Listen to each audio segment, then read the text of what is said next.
also wall shelf, edge.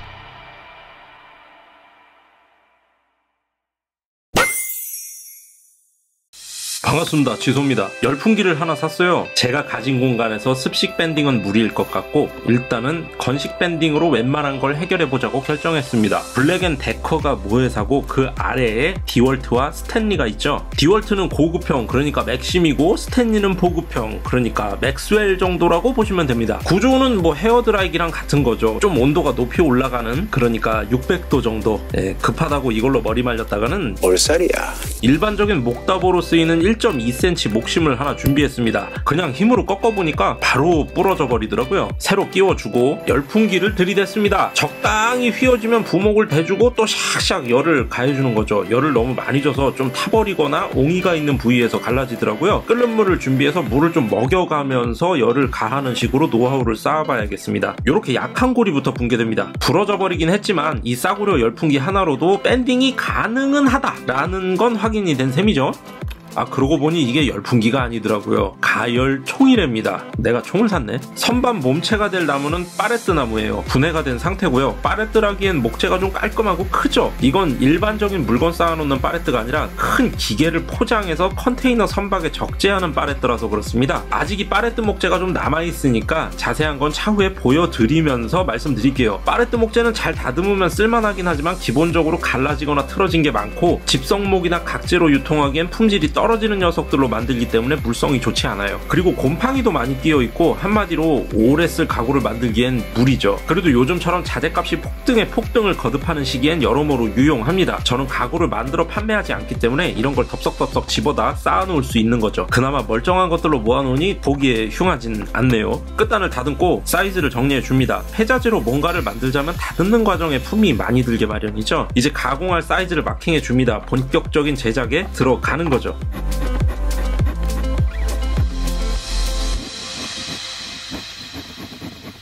한쪽 끝은 둥글게 마감해 줄 거예요. 사람이 지나다니면서 스칠 수 있는 곳은 둥글게 만들어주는 게 좋더라고요.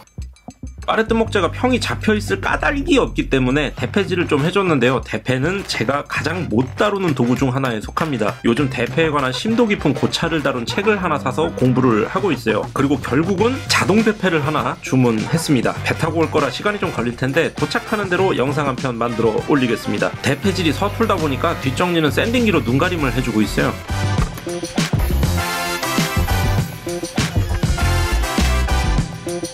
벽선반의 왼쪽은 벽에 붙을 거라서 널찍해도 되지만 오른쪽은 허공에 튀어나올 거라서 선반도 라운드를 줬고 기둥 벽체도 폭이 좀 좁게 나옵니다. 마킹을 해주고 피스가 들어갈 자리를 다 뚫어주면 조립 준비는 간단하게 끝나죠. 직각 클램프를 이용해서 넓은 쪽부터 피스 결합을 시작해줍니다. 직각 클램프는 직각은 잘 맞춰주지만 결합될 목재 사이에 간격이 벌어질 수 있어요. 작업성이 아주 좋은 편은 아닌 것 같습니다. 짧은 쪽도 피스 결합 들어갑니다. 이번 벽선반은 다이소에서 파는 아모스 목공풀로 만들기로 했어요. 제가 타이트 본드만 쓰니까 타이트 본드만의 어떤 장점이 있어서 그걸 쓰는 거냐고 묻는 분이 계셨는데 그런 거 없습니다. 그냥 쓰던 거 쓰는 게 편해서 그런 거예요. 이 목공 풀로도 어지간한 거 다 만들 수 있습니다. 형태는 다 나왔어요. 간단하죠? 겨우 이런 간단한 2단 벽선반 만들어 갖고는 조회수가 나올 리가 없으니까 특징을 부여해줘야 합니다. 그래서 열풍기를 산 거죠. 이건 그냥 흔히 구할 수 있는 3.5 곱하기 5cm 강목입니다. 기본 재질은 소나무고요. 이걸 아주 얇게 대패 삼겹살 썰듯이 썰어줄 겁니다. 미리 해보니까 1mm 이하로 썰면 그냥 접혀버리더라고요. 2에서 4mm 정도가 열풍기를 이용한 건식 밴딩에 적합한 두께인 것 같습니다. 옹이 있는 부위는 피하는 게 좋고요. 그냥도 잘 휩니다. 너덜너덜한 게 아주 좋아요. 한쪽 끝을 좀 파내줬어요. 이건 선반 안쪽부터 시작해서 붙여줄 겁니다.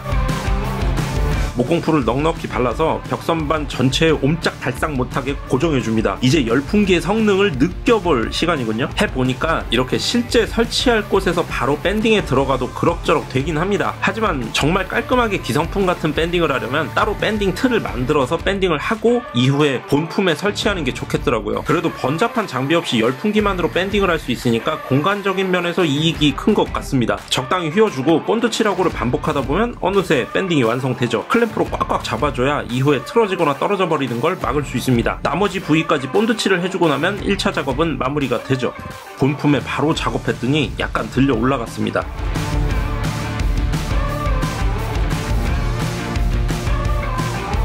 강목 절편이 3mm밖에 안 되기 때문에 아무래도 사용하다 보면 깨져버릴 것 같더라고요. 그래서 한 장 더 덧붙여주기로 했습니다. 여러 장을 붙일수록 힘이 더 좋아지겠지만 밴딩으로 만드는 건 처음이고 너무 많이 붙이면 나중에 떨어질 것 같더라고요. 뭐 인생이 테스트인 셈입니다. 하나하나 알아가는 거죠. 다음번에 밴딩 틀을 만들고 해봐야겠어요. 이쁘게 붙진 않네요. 2시간 정도 말려준 뒤에 클램프들을 해체했습니다. 밴딩된 나무 절편 2개 사이로 틈이 보입니다. 역시 밴딩 틀이 필요한 것 같아요. 라인을 좀 정리해주고 마감 샌딩도 겸사겸사 해줍니다. 틈새를 메꿔줘야죠. 본드와 목분을 번갈아가며 메워주고 꼭꼭 눌러주면 빈틈을 없애는 데 도움이 됩니다.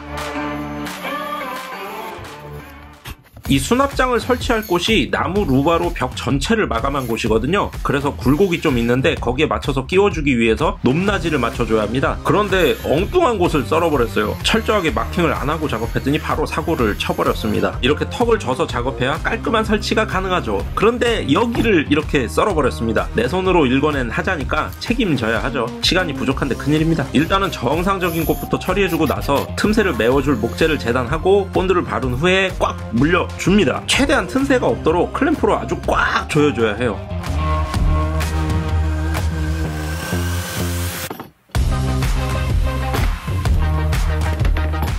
사이즈 맞춰서 끼울걸. 테이블소로 한번 다듬어 봤습니다. 이젠 또 요렇게 턱이 졌네요. 뒤집어서 테이블소로 치고 또 치고를 반복하다 보면 나무가 남아나질 않게 되니까 한번 샌딩기로 다듬어 보기로 했습니다. 될 리가 없죠. 결국 대패로 평을 잡아줬어요. 전 대패를 정말 못 씁니다. 거기다가 이 당기는 대패는 참 자세가 안 나와요. 당기는 대패는 일본에서 온 대패고 전 세계 어느 나라도 당기는 대패를 쓰지 않습니다. 오로지 우리나라와 일본만 당기는 방식의 대패를 쓰는데요. 제가 한옥을 전문으로 짓는 분에게 들은 바에 따르자면 우리나라도 원래 전통 방식은 미는 대패였답니다. 근데 일본에서 역사적으로 하도 우리나라 장인들을 끌어가고 죽이고 하면서 우리나라 전통 수공업의 많은 부분이 사라져버렸고 일제 강점기에 일본인이 만든 공장과 공방에서 작업을 하다 보니 일본식 공구들이 주어지고 결국엔 우리나라 장인들도 일본 공구에 익숙해질 수밖에 없었다는 군요. 이후로 세월이 흐르면서 많은 부분이 원래 우리 것으로 돌아왔지만 유독 이 대패는 이 당기는 방식이 마치 우리의 전통인 양 남아버리게 되었다더라 라는 아주 가슴 아픈 사연입니다. 미는 대패였으면 좀 편했을 텐데 말이죠. 저도 처음 공구들을 장만할 때는 아무것도 모르고 대패는 당연히 당기는 방식이 정석으로 알고 이걸 장만했었는데 차후에는 미는 대패로 바꿔야겠습니다. 아무튼 뭐 이 모양입니다. 샌딩 없이 출고가 불가능하죠. 평평하죠. 대패보단 샌딩기가 좋은 것 같아요. 전 전자기약의 혜택을 받으며 살랍니다. 이래봬도 나는 만물의 영장이니까.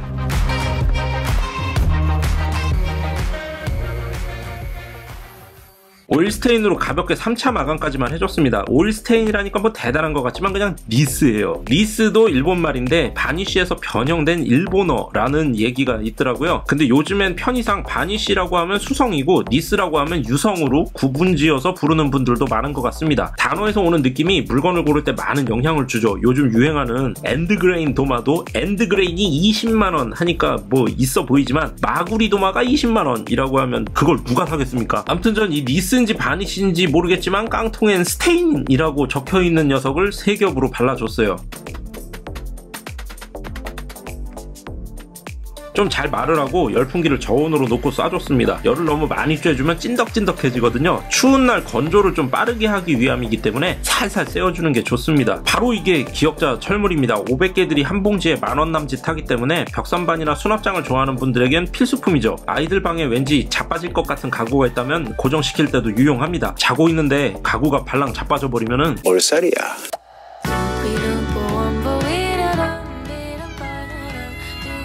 바로 여기에 수납장을 달아주려고 합니다. 이 정체모를 알록달록한 MDF 벽선반을 없애주면서 작년 말에 만든 2층 고양이집이 깔끔하게 유지되도록 하기 위한 수단이죠. 너무 꽉 끼게 만들었더니 안 들어가더라고요. 최대한 틈새를 찾아서 두들겨가지고 위치를 잡아줬습니다. 사이즈에 맞는 가구를 만들 때는 이 여분이라는 게 참 중요한 것 같아요. 클라이언트가 주는 사이즈는 언제나 틀릴 수 있고 설치될 장소가 직각이 아닐 확률은 늘 존재하는 것 같습니다.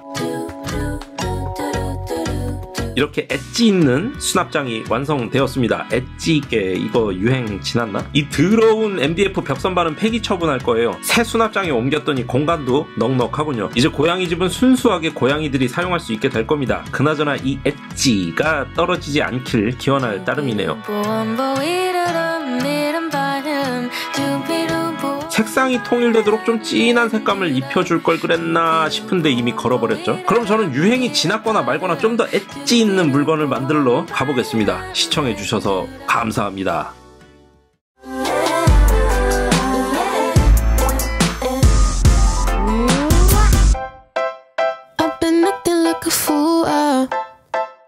I tried to get you Guess I was just obsessed with you ooh, or maybe not.